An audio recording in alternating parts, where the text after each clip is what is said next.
In this episode, we talk with David Hitchcock, ALC, CCIM, about residential development and the importance of what zoning and future land use means for developers and buyers.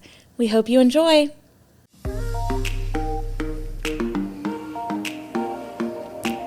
In Our Expert Opinion podcast is brought to you by SVN Saunders Ralston Dancer Real Estate, a full-service land and commercial brokerage with almost $4 billion in transactions since 1996.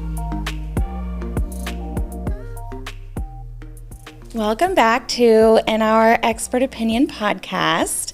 I really like the song for the intro, but I know Chad wanted a different song. And I feel like it was like rock that you wanted. I'll play it. Just wait. That's our song now. Hold on. I can find it. There it is. I feel like It's the one I wanted. I feel like it's very like I like that better. You do? It's not so elevator music. I really like elevator music though. Like I think that's why I've been singing that song all morning, Zooby Zooby Zoo. You're showing your age. Well, yes. I feel my age today. Anyways, welcome back. I have Rate, review, subscribe, click. anywhere you listen to your Email. podcast. Yeah. If you don't like it, maybe just email us in private. Don't write that on the reviews. You know? Or write it on the reviews and then we'll respond. Do it. Get into like a internet war. Sure. Okay. Keyboard warrior. Yes. Let's go. I've never been one, but I would love to be one time. I have my trusty co-host, Chad Mills, with me today. I'm just going to make my namer anonymous co-host. Oh. And just write back. No, we're really, really good at this. No, You're the one that's Yeah, terrible. we're really good. Yeah. No. And I have a very special guest with me today, David Hitchcock. Special. Hitchy. Special. Am I special? A wonderful guest, an excellent guest, somebody that I've wanted to have on the podcast for a long time. I feel like when I first asked you, you said no. Well, finally the money got high enough, and I accepted your offer. We started bringing in enough advertising that it was worth it for you. Right. That's right. And so I think that you have a couple of letters after your name, but I don't remember what they are. I know one is ALC. I am an ALC accredited land consultant, Yes. and I'm a CCIM certified commercial investment member. Yes. Yes. How long did you get your CCIM before Gary Ralston? No. Okay. No. Did he teach you? One of the classes, yes, the 102 class. Okay. When was that? Back about 2014 Okay. or so. Okay. And when did you get your ALC? Right after that. Okay. I got my accredited land consultant in 2011. And then I immediately started taking the CCIM classes, and within 2 years I had my CCIM. And I think we were talking before, and I think you said maybe you weren't always on the dean's list at University of Florida. Yes, I played 4 years football at the University of Florida, and I majored in phys ed, mainly because I couldn't find anything easier. Because the academics were not on my top 10 at the time. I told you that you should have majored in criminology. Was that even easier now, they found? Or basket weaving or pottery or whatever? That's right, underwater basket weaving. We joke about it, but I do want to know, what kind of helmets did you have? Well, it was suspension helmets, and I still have mine. What does that mean? Well, now they have a lot of gel pack, Okay. more, but this is the old suspension helmet where just there's a ring around it, but it was a pretty primitive helmet. How many concussions do you think you had? I know I had one that was in the spring practice before my senior year. I was trying to tackle somebody, and I caught a knee to the helmet. And I literally walked off and was sitting there and saw stars floating around.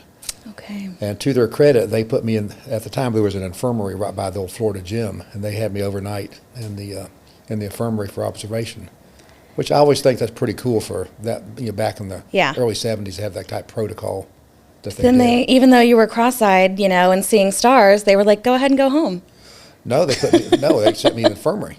I know. I mean, the next morning, did they keep you up all night? Well, just an observation. Yeah. So, I went to that infirmary one time, and this nurse punched me in the kidney. Anyways, so, it was not a good experience so for that me. that was the one concussion that I know I had. Probably had more than that, but Yeah, but it's a very tough game, especially back then before the safety rules. I know. But you have a couple of like pictures or plaques up on your wall in your office, and I think one of them is for MVP. You mean most valuable player? I do mean that. Oh, yes, I have that. My senior year, and I was also defensive captain that year, which I'm more proud of. Oh, okay. So you must have been pretty good. Yes. Although I told someone recently, I was talking to a friend, that I was the most valuable player on defense, and his comment was, "Well, y'all must have had a lousy offense Oh my gosh. because there's nobody good Oh enough my to beat." gosh. I said, "Well, that's nice." But now I think one of your grandsons, is he on scholarship for football? He'll be playing football for the University of West Florida. He played for this last year for the Lakeland Dreadnoughts, and they won the state championship. Oh my gosh, awesome. He's an outside linebacker playing for the. He played for the Lakeland Dreadnoughts. Now he's going to be a West Florida Argonaut, Oh, another knot. okay. So Just keep it going. yes, And then you have a wonderful wife who I adore, and you have a beautiful home here in Lakeland that I've gotten to tour, I think twice now, because you were on the historic home, the Lake Morton historic home tour, I think it is. Last year. Yeah. yeah. If we make June, it'll be 50 years marriage. So Oh my if she doesn't gosh. kill me before then. Yeah, that's right. So- I might have to text her after this and let her know how you did, and we'll see what happens. So yes, I'm been blessed, very fortunate. And you have a very cool daughter who has a wonderful store here in Lakeland called June Taylor. Yes, and I have- a shameless plug for That's June right. Taylor Shop. Well, I have to. I've gotten some stuff from her. My best friend has bought furniture from her. It's a really, really great store. You'll follow her on Instagram and Facebook and all that, and At June Taylor. at June Taylor Shop. Yes. Is that named after Clay Taylor, your business partner? Oh my gosh. No, her middle name is June. Yeah. And then for a while she was in partnership with a Taylor. Yeah, yeah. And now she's no longer there, but That is funny, though, that would be your partner's last name is Taylor. Funny enough, and he's not going to come on the pod, but Clay Taylor is your partner, and I have a business partner. business. Yes, please. I've told Clay to add that in whenever we talk. Team member or business partner. Oh my God, your business partner. But I have a cousin named Clay Taylor, so every time I always say Clay Taylor whenever I say his name, because I'm like, oh, that's sweet. So I talked with you a little bit, maybe Monday or whenever it was, about how you got into real estate, what you did beforehand. So I was hoping you could give us a little bit of a background and how you, because you're always in like the top however many of sales people since I've been at Saunders, which I think is going on 5 years now. So I think I would just like to know how you got into this. I played 4 years at the University of Florida. Then for 2 years, I was a grad assistant trying to get into college coaching. Had some great stories, went all over recruiting and scouting, but I kind of saw that wasn't going anywhere. And so after 2 years, went to work in the Fort Myers area, the town of LaBelle, for Bob Paul Incorporated. Mr. Paul was a citrus grower from Winter Haven, a family friend. And I went and saw him, and he goes, well, I'll give you a job in LaBelle. So I went and worked in a 5,000-acre orange grove. Now, remember, I had a phys ed degree. I did get my degree, but I worked under his son, Jack Paul, who had his master's in citrus from the University of Florida. Very smart, and he just taught me the citrus business. And so that kind of got me in ag. I was with them 7 or 8 years, and then the problem with living in LaBelle, there's not a Publix there. Oh. And my wife said, well, you need to get me to where there's a Publix and at the time, Danish bakery, or Publix bakery. So I changed jobs and moved back to Polk County, where I'm from. And but been in ag, was in for 12 years. I was production manager of Haines City Co-op, Haines City CGA, which is a big co-op. Managed 6,000 acres of citrus. Then I went and worked for Helena Chemical and sold fertilizer, chemicals, and all the time learning, meeting customers, knowing all the properties around, knowing the back roads, and just was a good background of doing what I'm doing now. Helena Chemical, I was working up in Dade City, and they decided to shut the fertilizer plant down, and I really didn't have a business, so in 2005 I got my real estate license and talked to Dean. I had known Dean back when I was a production manager at Haines City Citrus. He had his license, I think, with Joel Davis, and I would show him our groves and ride with him, so I got to know him, and so I got my license in 2005 and started with Dean full-time 2006, which, if you know the history of the economy, was not a great time to get into the real estate business. Yeah. But started 2006, and it, had a few lean years, but it all worked out. I guess so, because now you're, like I said, always, I don't want to say always, but since I've been here, you're in like this, I don't know, is it like top 10? It depends. This last year was our best year we've had. Okay. But then and the last thing, I team with Clay, and the main thing we do is we do ag properties, but we do a lot of residential development properties. Probably 2008. This is back when the banks were getting properties back, and we had and Saunders had a lot of bank properties that we represented. And one of these was in Winter Haven subdivision with like 230 vacant lots. And I had a guy call me up about an orange grove, and he said, "What else you have?" I said, "Well, one of our guys has 230 lots in Winter Haven. He ended up buying them, like $5,000-6,000 per lot, dirt cheap." Insane, yeah. Then he said, "Well, what else do you have?" And so I started looking, and then I got talked to Clay, and Clay started bringing me stuff. And then we started building the business with this guy. Then we branched out, and then Clay wouldn't go away. He kept bringing me stuff, and then after a year or two, we decided to become partners, Business partners, our team, and so that started, and then we would, got us into the residential development. We don't really sell houses, but the land. So I'm not really super familiar with development, but from what I know is that, these developers will identify parcels of land, and then I think that they have to have, all sorts of like roads put in, utilities. Well, the main thing you look for is two things: land use and zoning. You've got to be, you've heard the expression location for Yes. real estate. Yes. Well, to us, just as important is land use. Because if you can't do residential development for us, it doesn't have value. Yeah. So it has to have land use and zoning, and then it has to have water and sewer. Okay. Public water and sewer. Or it already has to have it, or it has to have the ability or to it can be get brought it? in or Okay. close by, not 10 miles down the road. Okay. It has to be close enough to be economically feasible to bring it into the property. So those are the things you look for, and then everything else is talk about constraints to development, and so those are the legal. You have to have the land use, and then what kind of wetlands are on it. You can't really mess up wetlands.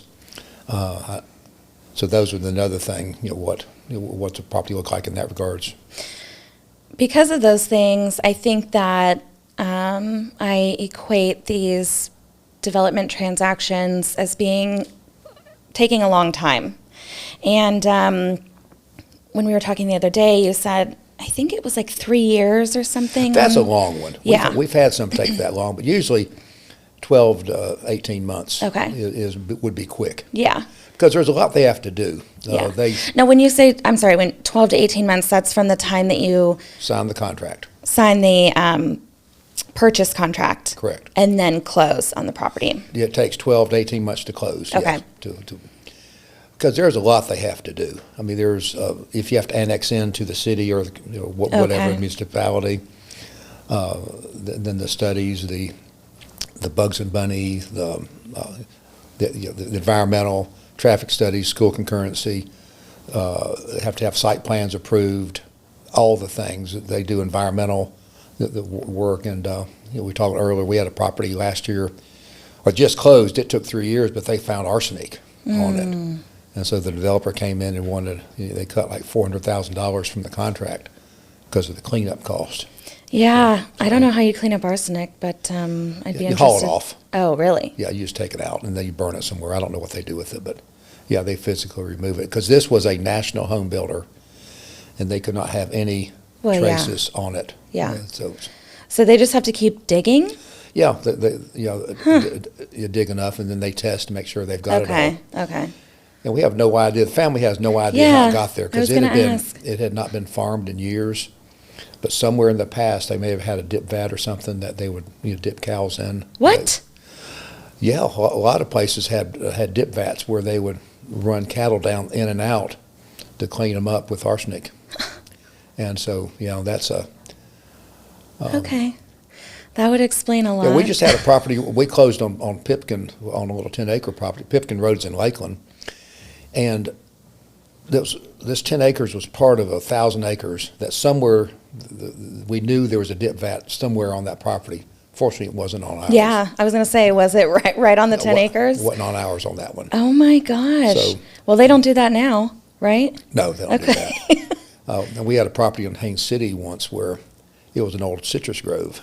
And I opened the door to the chemical barn and I went, oh no, it's like 3 Mile Island. The leaking drums, stuff. And that was like a $50,000 cleanup. Yeah. Just, so I was at some property last week and, first thing I asked the owner was, do you have anything you need to take care of? Yeah. Or any cleanups you need to do before we sell it? Yeah. So then do it now. So That can be very costly. Right. We've had some people come in to the office for our meetings talking about kind of like remediation of, anything like that. And I know it can get up into the hundreds of thousands. yeah, well, and ours did up in the Sanford area. Yeah. Where I'm from. Fortunately, this is right by the Sanford Airport. It's a very expensive property, Yeah. so they were able to Yeah. afford being able to doing it.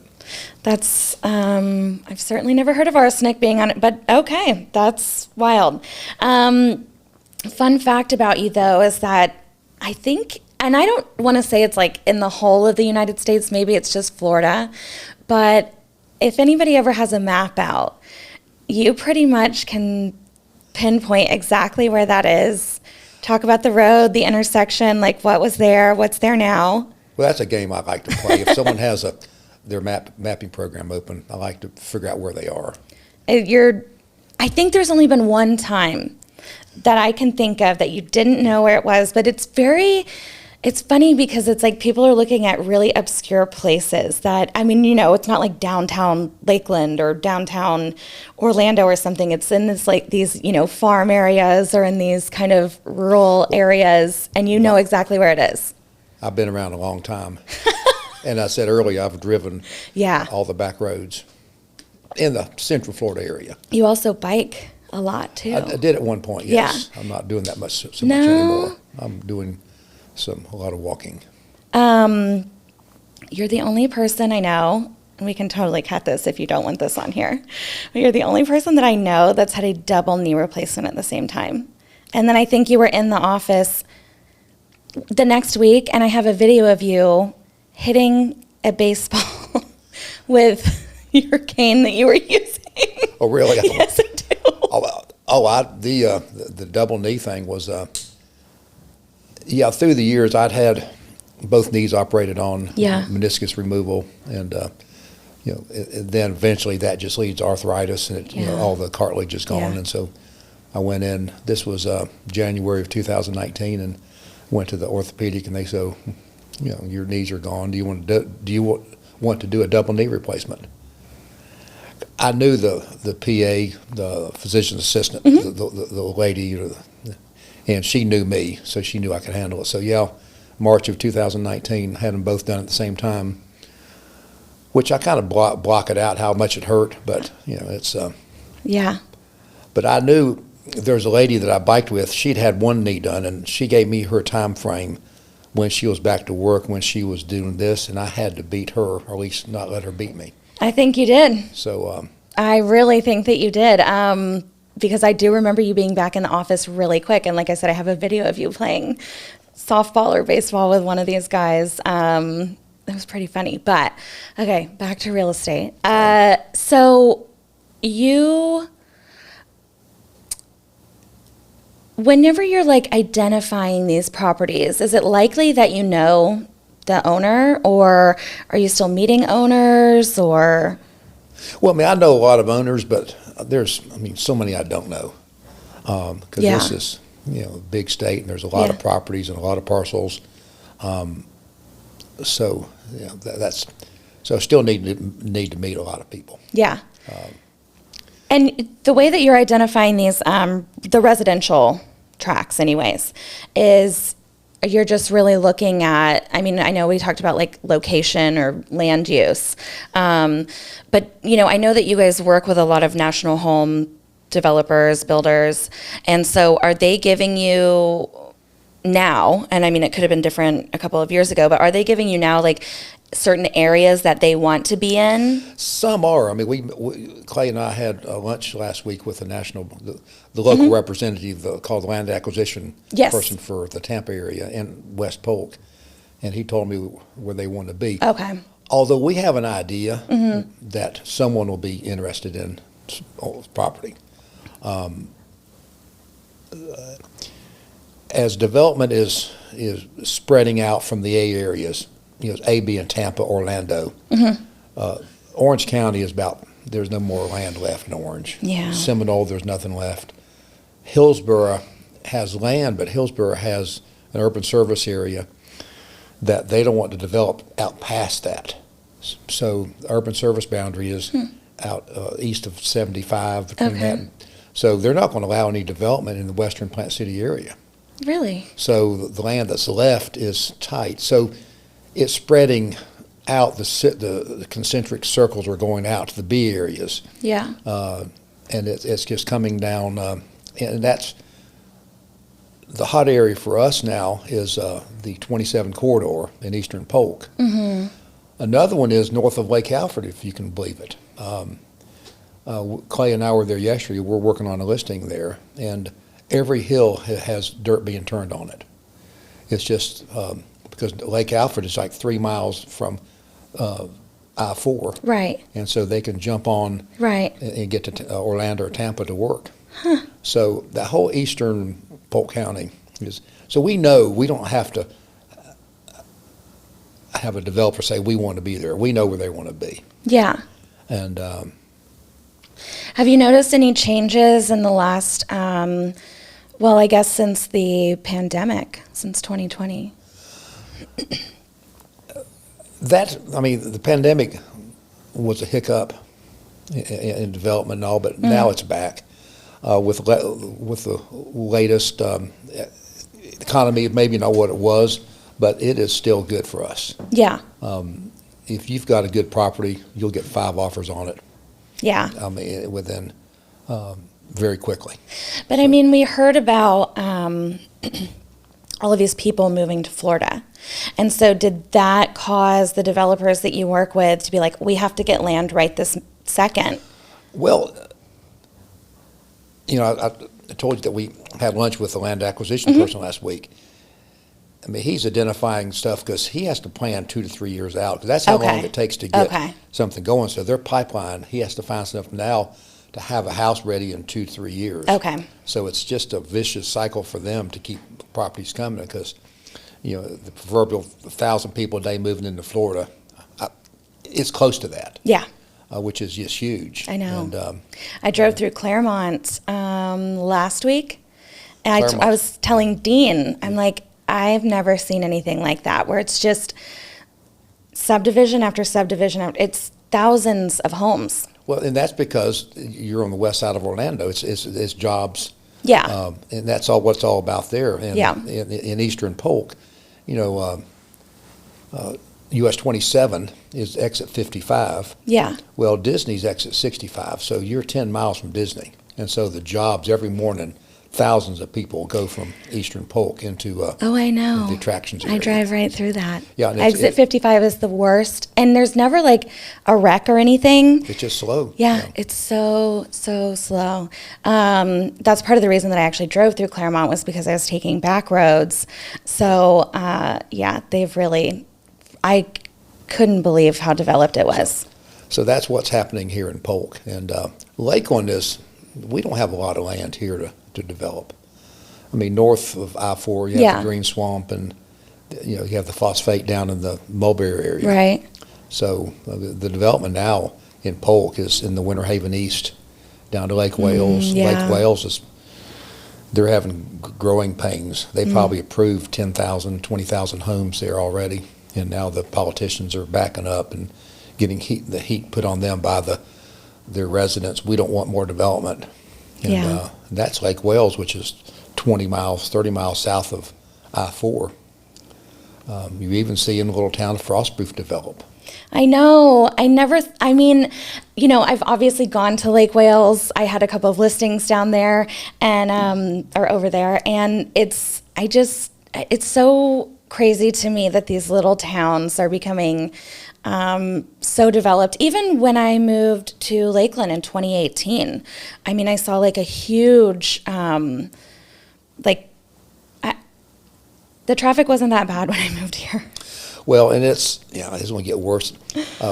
We just got a new listing in Wauchula. Okay. In Wauchula, you've got 17, from Bartow, you got Fort Meade, and then the next little town down is Bowling Green, and then Wauchula. And the property is a residential development. And I talked to the head planner yesterday, and he said he's been there 7 years. In the last 2 years, he's seen more development coming in Wauchula. Yeah. And it's still not a lot. Yeah. But now they're building a lot of homes in Hardy County. But that would have, like you said, that would have had to have started like 2 or 3 years ago, right?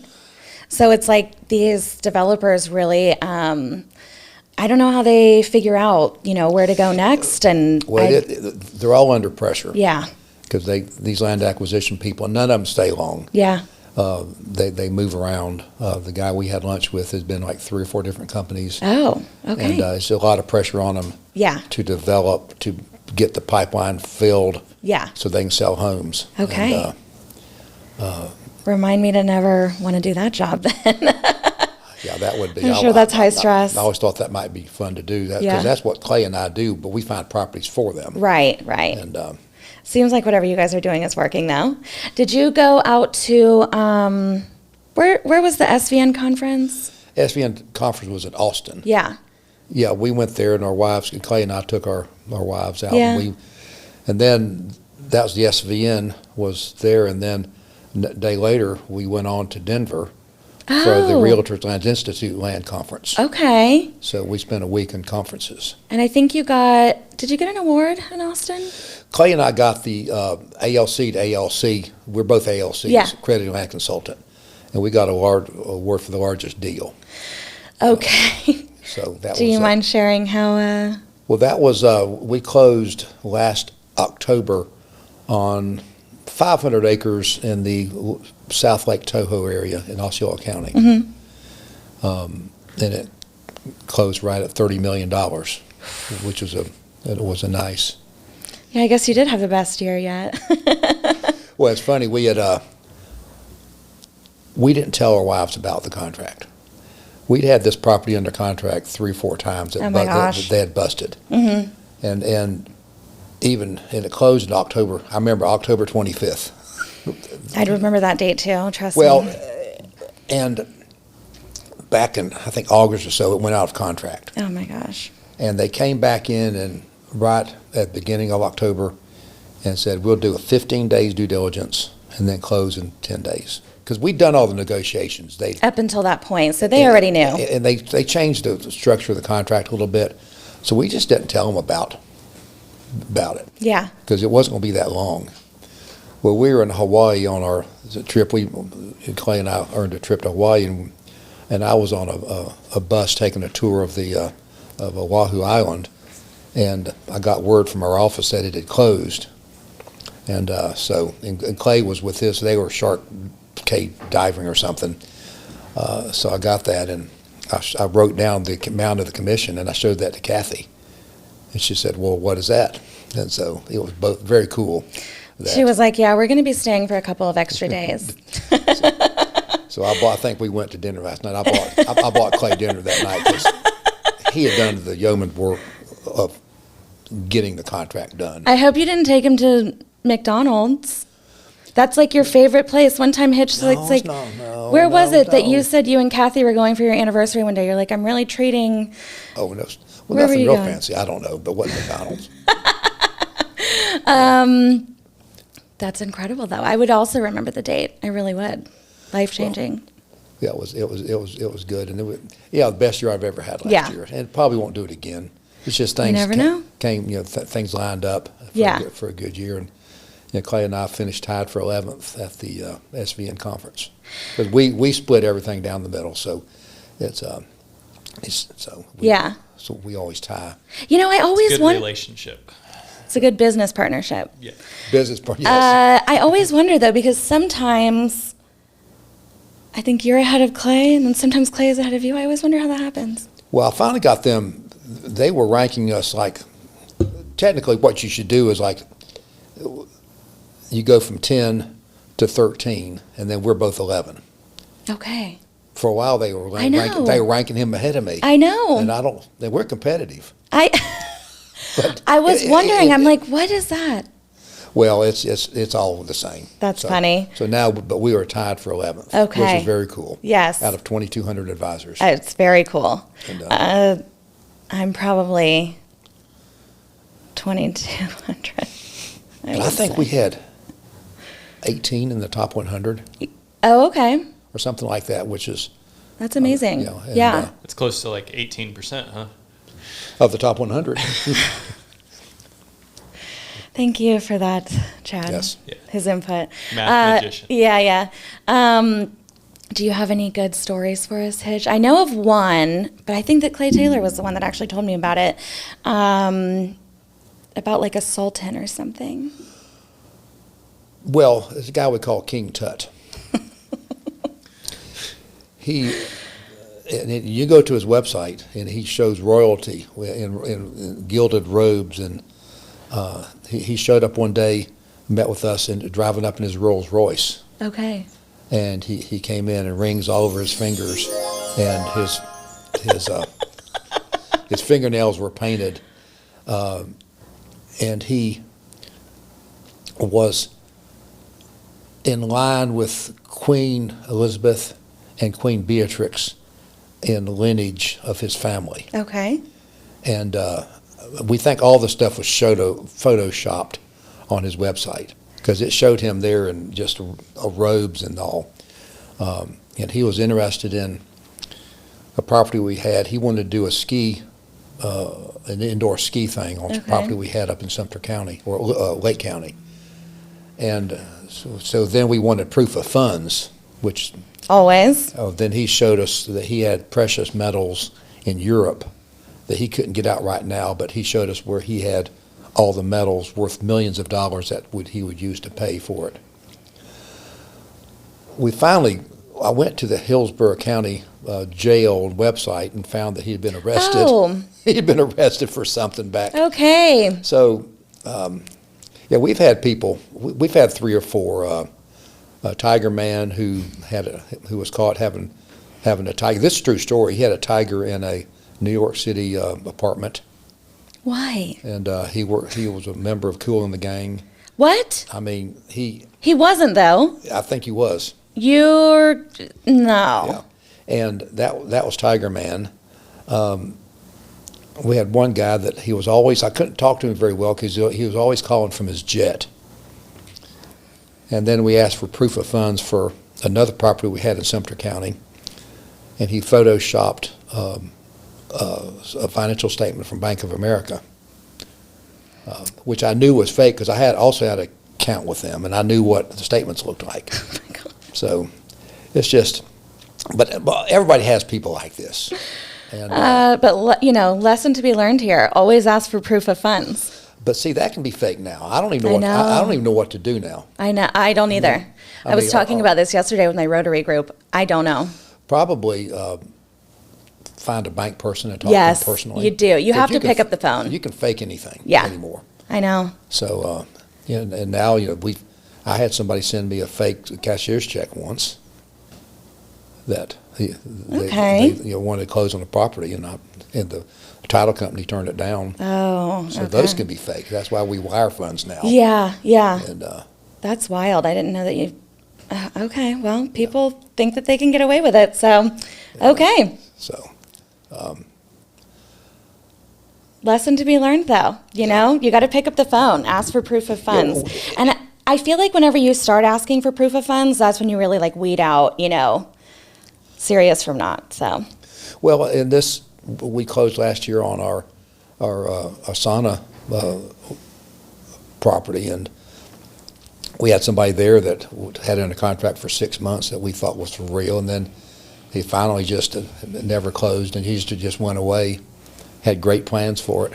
I don't understand these people, but thank goodness. You wonder what they're doing. You'll get caught at some point. I mean, it's just when sometimes they like to show something's under contract, then they can leverage that. Yeah. Something else. Okay.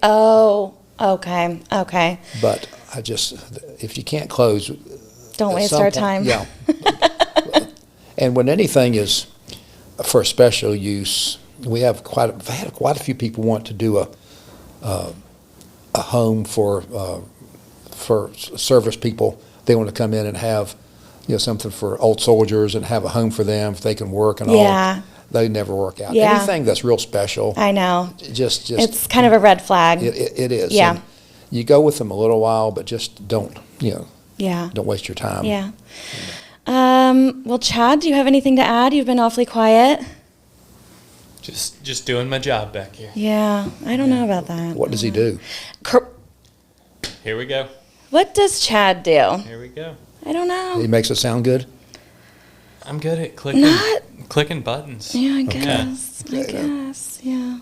Drone. Yeah. But one thing working for Saunders Ralston Dantzler, I recently sent some letters out up to the I was looking for property in the Dixie County area, and we sent a lot of letters out, just prospecting. And I got one letter back from and we've ended up getting 800-acre listing from a national insurance company that this is one of their investments. And I think because the guy knew Saunders Real Estate, he got a letter from me that it opened the door. Yeah. That who we were. Yeah. And so that. It helps. The name helps. Yeah, it sure does, and that's the name helps. And Clay and I realize that. Yeah. And so we work hard, but having the firm behind us, that's there. That with all the, I'm showing property tomorrow, taking our Kawasaki over to a big lease we have, farm lease, and the guy said, "Well, I've got your catalog recently," and he's looking at needing some land to grow, so I'm meeting him tomorrow. And that's cool. So again, that just came from the catalog that we just sent out. Chad and I are supposed to be taking the Kawasaki out to a burn, a prescribed burn, hopefully soon. Yep. I get it tomorrow. Okay, it's all yours. Be careful out there. Okay. We'll have to put what do you call this, like a governor on there to slow down the speed. It's on there. Oh, is it? Which I didn't realize the first day I took it over there. If you don't have your seatbelt on, it won't go. It won't go over like 8-9 miles an hour. No way. Mm-hmm. And I was going forever. This thing, come on, and this is a 2,000-acre property. And and finally I come back, I told Jonathan, and he said, well, if you put your seatbelt on, then I did. Maybe there should be instructions, there's not a lot of, there needs to be instructions. I wouldn't read That's fun. No, me either. That's pretty funny though. But, well, thank you so much for coming on the podcast. It's been fun. You are a wealth of knowledge, and congrats on all of your awards. Thank you.